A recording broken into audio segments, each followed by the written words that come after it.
Hi guys, welcome to the CO visit. Colin here, and always my trusty coffee.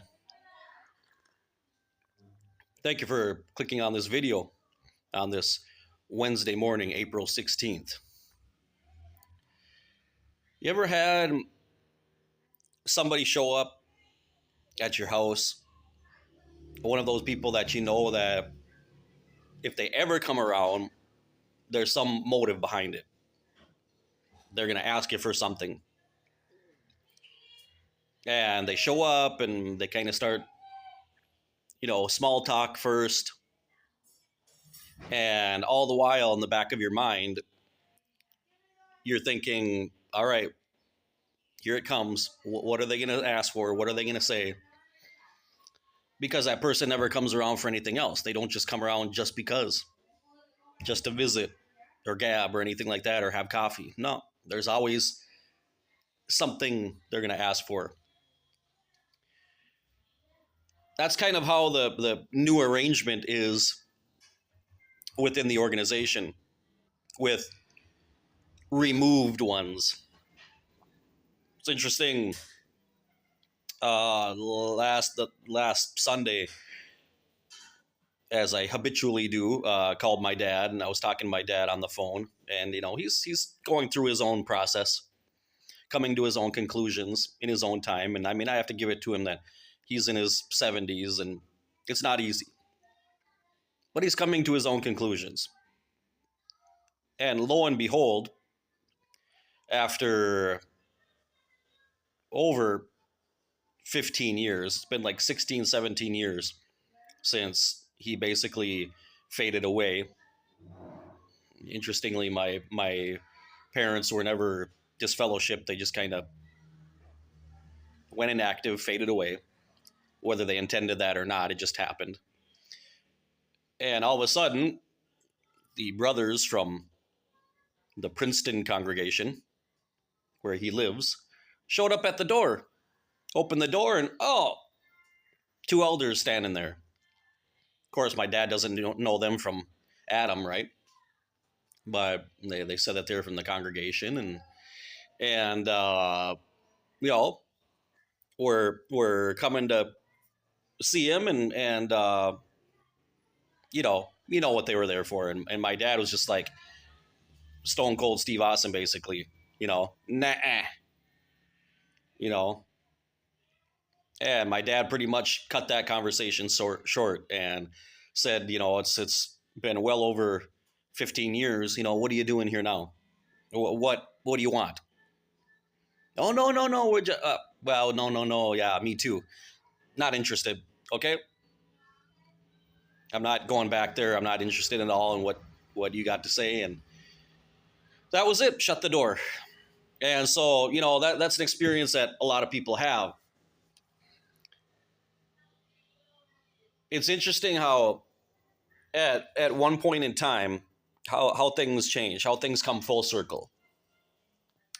Because as witnesses, we were brought up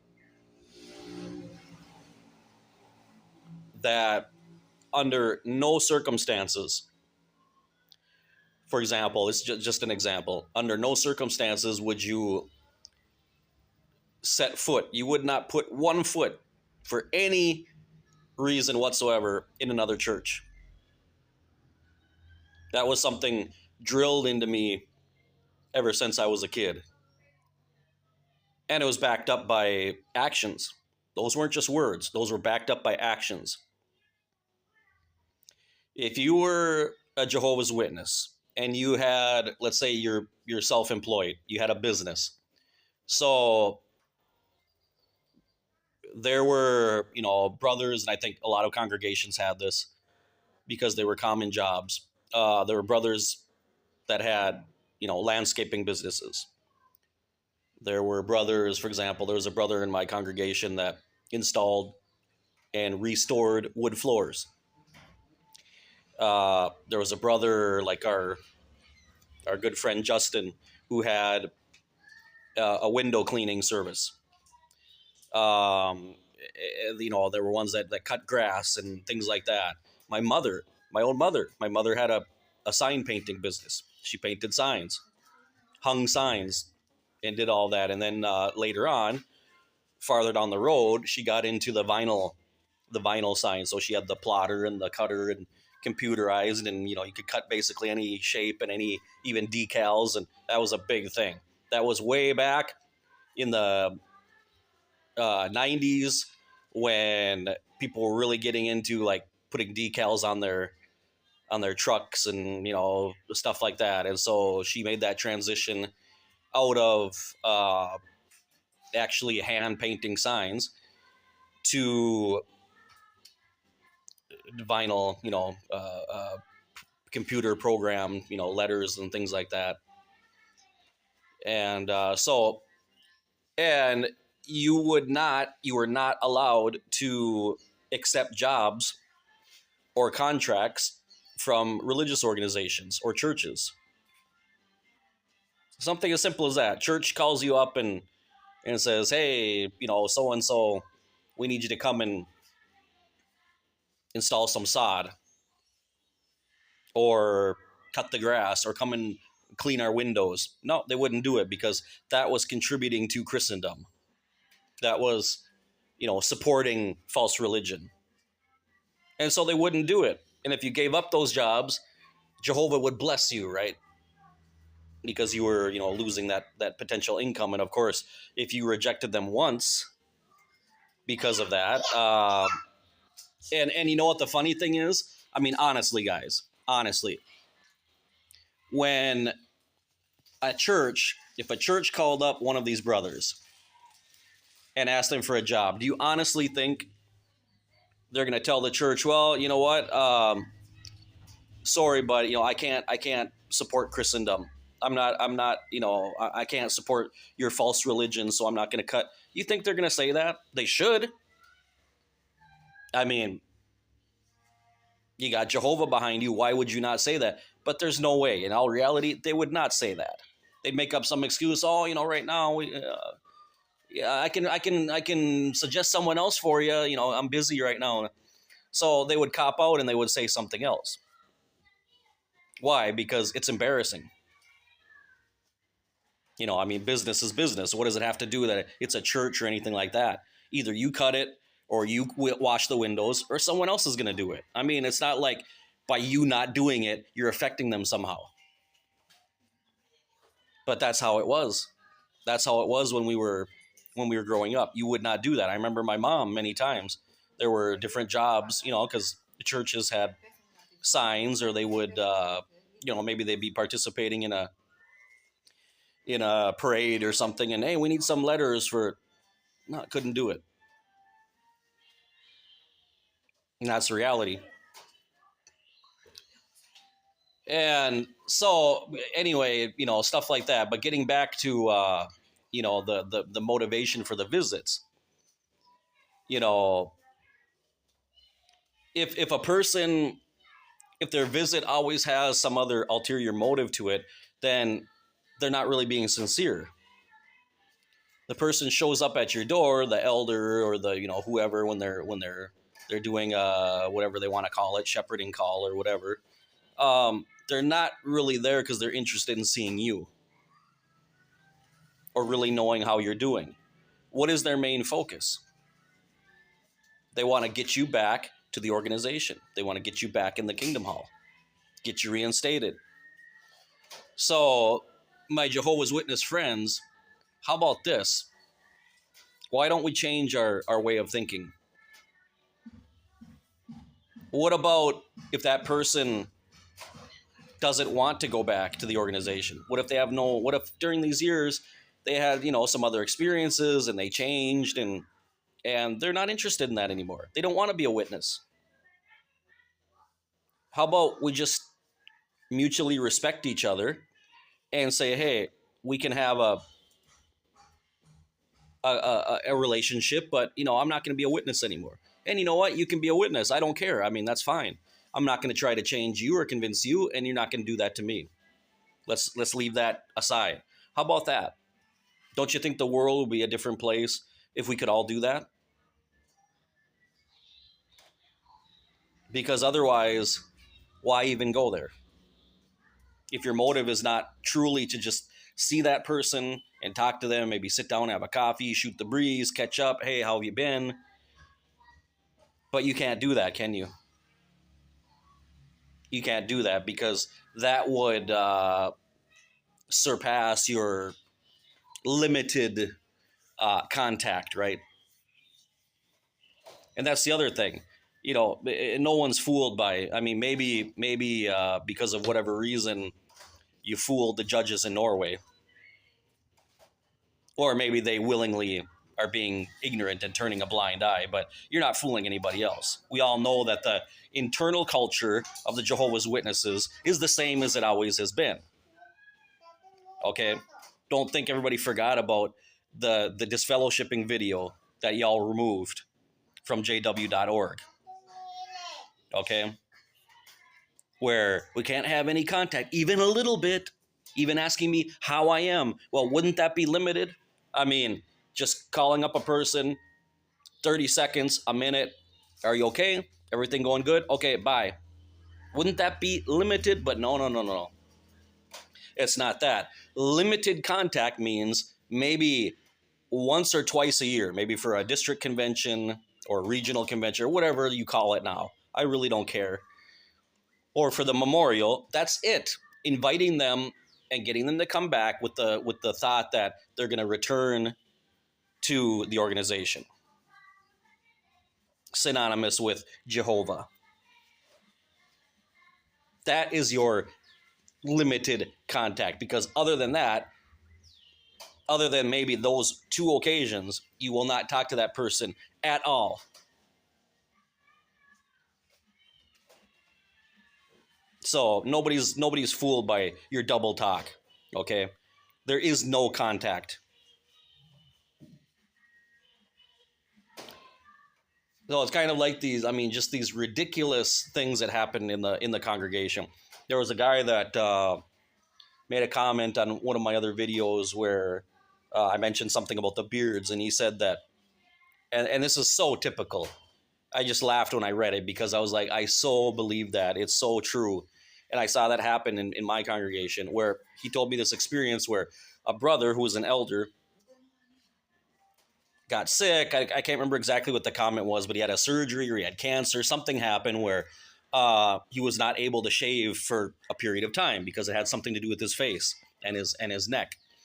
And so during that time that he was physically not able to shave and he started to grow a beard, he was removed from the body of elders. During that time, he was sick. The man is sick, operated, and he was removed from the elders because he was growing a beard. And I can totally picture that conversation. Brother, just temporarily, while this, we got to let you go. Okay, we're gonna let you go, and then just you take care of yourself, and you get better and all that, and then once you can shave again, we'll reinstate you as an elder. I mean, how do you even say that? That doesn't sound bad. I mean, stuff like that. That's just so beyond common sense and just ridiculous. Even under that rule that they had at the time, it was absolutely no fault of his own that he was not able to shave. And so, yeah, I mean, the brothers probably wasn't at that time even in the public light anyway. He's probably at home recovering or he's in the hospital. But they had to remove him. They had to remove him as an elder because he was growing facial hair. Just witnesses, just think about that for a second.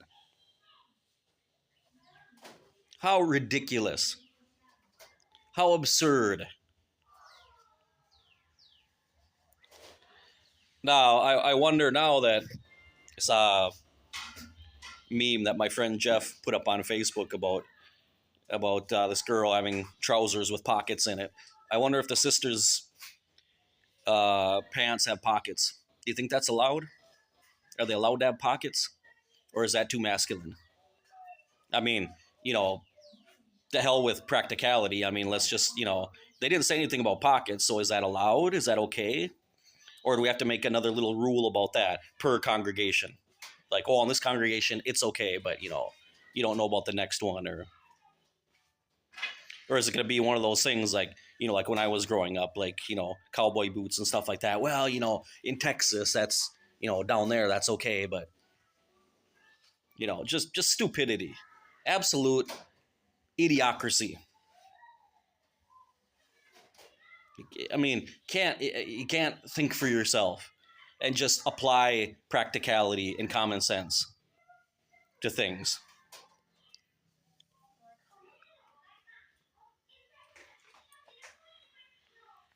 So interestingly now, coming back full circle, in my case, for example, and I remember the first time that I actually went to another church. So the first time I stepped foot in another church was, well, I have to say the first times were in actually evangelical churches. But the problem was I never stayed.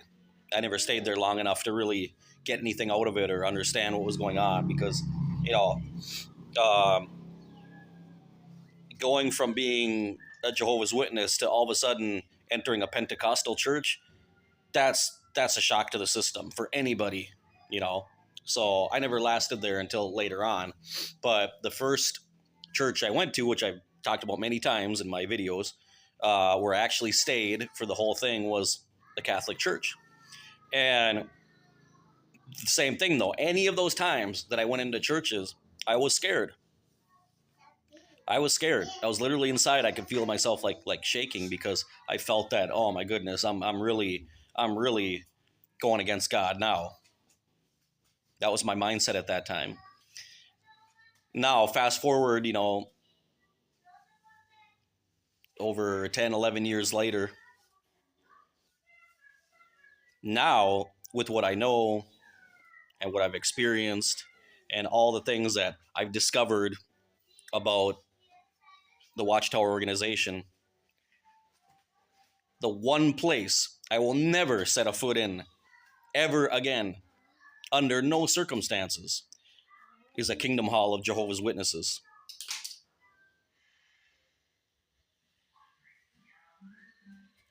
Funny how life is, isn't it?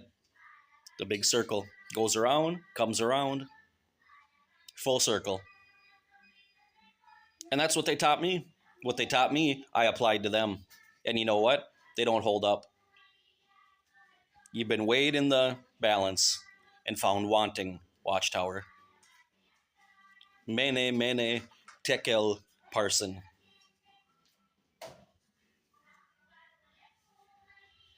Yeah, So anyway, I appreciate you watching this video.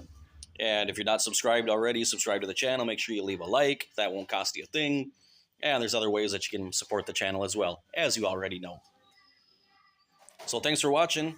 Stay tuned for more videos, and be blessed above anything else. See you in the next one.